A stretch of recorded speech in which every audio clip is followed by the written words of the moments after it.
Forum Daily's Energy Update is up now. We're going to hear from Dan McTeague, president of Canadians for Affordable Energy. Well, thank you for that, Nima. And again, another week of panic and bizarreness in energy markets, really following what has been a trend now for the past 8 or 9 months, where we have seen yet again fundamentals ignored in favor of worrying about things that have nothing to do with demand or supply of probably the world's most important commodity, oil, and to a lesser extent, gasoline and diesel and jet fuel. Nima, it was very interesting this week. We saw the Department of Energy come out and say, hey, the United States government, the Biden administration, decided it was a great thing to use up the Strategic Petroleum Reserve. They dumped another 3 million barrels out of that reserve. Turns out that we had a weekly inventory report that showed a build of exactly 3 million barrels. So otherwise, we would have a market that's relatively tight. Gasoline inventories down 7% below the 5-year average. And of course, diesel down 17% over the 5-year average. So this is a story that is going to develop very quickly when it does, and when traders, and again, we've talked about these people, they're not physical traders. These are not people involved in the markets, but when hedgers and others can get their heads out of the sand, and money managers, and realize that fundamentals do matter. Lower prices are going to only increase demand. And why not? Nima, this time last year, gas prices were $2.05 a liter on average in Canada. Today, they're $1.52, $1.53. So that savings of 50 cents is pretty serious. And it means that a lot of people are going to take to the roads. You don't have to do a poll or a survey to know that. When you see such a dramatic drop that could save people about $25, $35 on a tankful, you know that they're going to be using that to go further. Unfortunately, the federal government's second carbon tax is already starting to kick in. It's supposed to be July 1st, but that means that you're going to see refiners for all forms of gasoline, medium grade, regular grade, and premium. By the way, medium, mid-grade is simply a mixture of the two, having 15% ethanol, not 5, not 7, not 8. That's going to mean lesser mileage for all vehicles that are out there. And so that means that while you may not see a price increase, you're going to see your consumption rate go far through the roof, and you're going to spend a little bit more in an indirect way.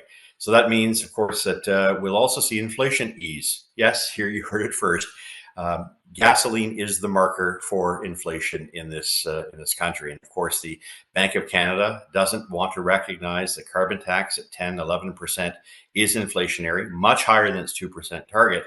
But we are going to see inflation drop strictly as a result of diesel and gasoline prices being about a third less than they were this time last year. So for that reason, it's good economic news, but the reasons behind it mask what is going to be quite a significant reversal of fortunes for consumers as markets around the world begin to realize that there is less oil out there. Gasoline consumption is extraordinarily high.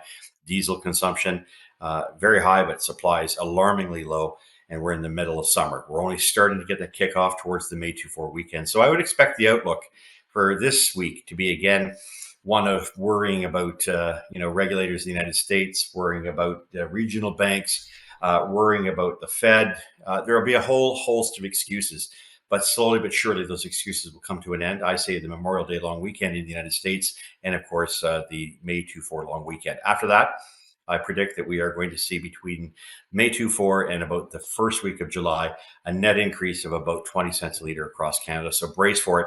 So that means, for instance, the $1.52 that you're seeing in Ontario, $1.72 to $1.75. Quebec, you'll see prices move back to about $1.85, maybe even $1.90. The Maritimes in the same vicinity, especially Newfoundland. And July 1st, when they get, and many of the Atlantic provinces see the full impact, Nova Scotia, of the carbon tax, they could be seeing prices back towards the $1.90 range as well. If I go back to British Columbia, look for gasoline in Vancouver to go well over $2.10 a liter. It's $1.85 right now.